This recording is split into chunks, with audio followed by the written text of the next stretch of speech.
Namaste viewers, welcome to Jnana Degula channel. Today we will try to understand the meaning of the Brahma Sutra. The sutra is like this: navaktuḥ ātma-upadeśāt iti chet adhyātmasaṁbandhabhūmā hi asmin. So, let us try to understand this sutra.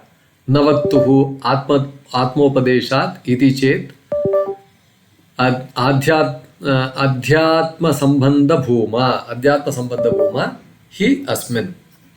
So, let us try to understand this sutra. First, let us try to understand the meaning of each of these small words. Na means it is not. Vaktuḥ represents this vaktuḥ, that is speaking, of the speaker, of the speaker's abilities, vaktuḥ, that is this thing. Ātma-upadeśāt, it is because the self is taught by the scriptures. It refers to the Atma, it refers to the self. Upadesha, instruction, teaching about Atma, upadeśāt. Iti chet, if it is said, that is, if it is said like this, ātma-upadeśāt vaktuḥ na adhyātmasaṁbandhabhūmā. Adhyatma means pertaining to the self. Sambandha is connection. Bhuma means complete or whole, something like that. Vastness, ultimate reality, like this something. Then he, that is because of that, asmin, in this context or case, in this context. So, if you the simple translation would be, if it is objected that the Bhuma, that is the infinite, that is Bhuma, the complete, cannot be the self because of the absence of the speaker, that means navaktuḥ, not said there, we reply no. The teaching is about the self. The Bhuma is connected to the individual self because it is taught in that context. Now, let us try to understand this, the context, the adhikarana of this Brahma Sutra. This sutra is dealing with the interpretation of scriptural passages. It specifically analyzes what different Upanishadic passages are referring to.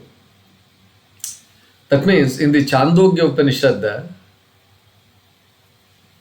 where Bhuma, that is the infinite, is described as, where one sees nothing else, hears nothing else, knows nothing else, that is the Bhuma. That means nothingness.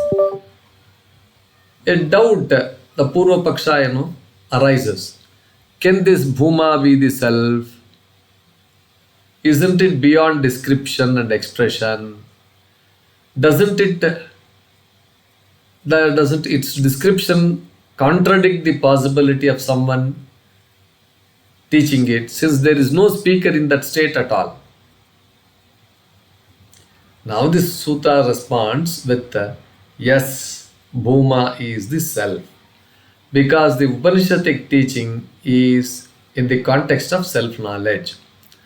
Despite seeming contradictions, no seer, no hearer, no knower, Bhuma is the goal of Adhyatma, Vidya, spiritual knowledge.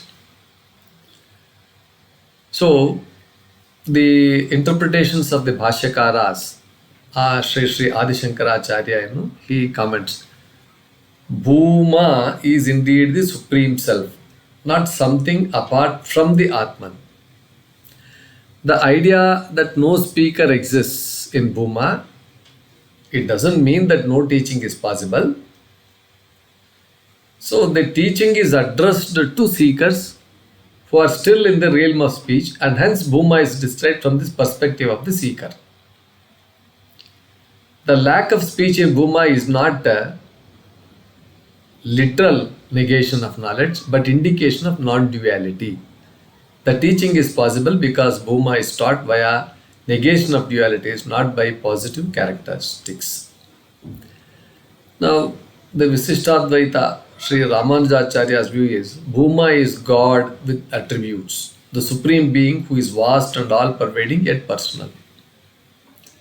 The self is a part, that is amsha of the Bhuma, hence their connection is natural because it's a part of it. The Upanishadic statements are not abstract metaphysics but teachings about the personal divine reality, hence the teaching of Bhuma is valid. This is how he interprets it. And Madhvacharya from Advaita tradition, he interprets that Bhuma is not the individual self but distinct and superior. It is Vishnu, the supreme God.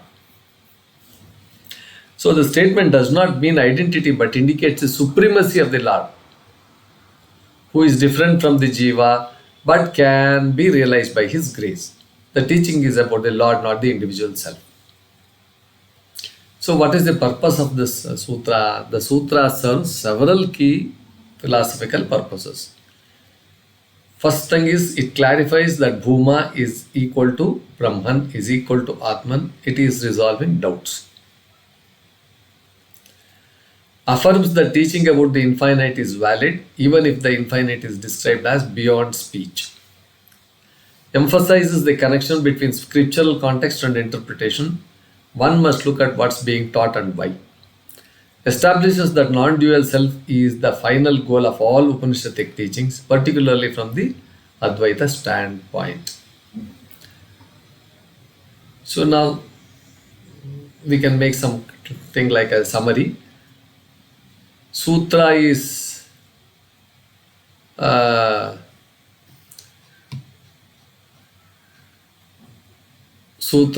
navaktuḥ ātma-upadeśāt iti chet adhyātmasaṁbandhabhūmā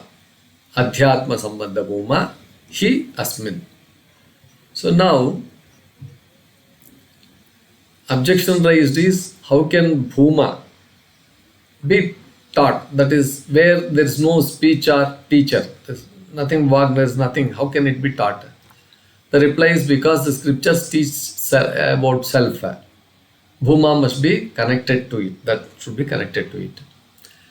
Though the philosophical central point here is Bhuma is not separate from the self, the Upanishads teach self-realization. Sri Adi Shankaracharya's view is Bhuma is not dual self, revealed by negating duality. So refutes misinterpretation and confirms Bhuma as Brahman in the self-knowledge context. So this is how it is to be understood, this sutra. Viewers, with this description, we conclude this episode. Please like, share and subscribe to our channel. Please post your comments in the comment box. Thank you.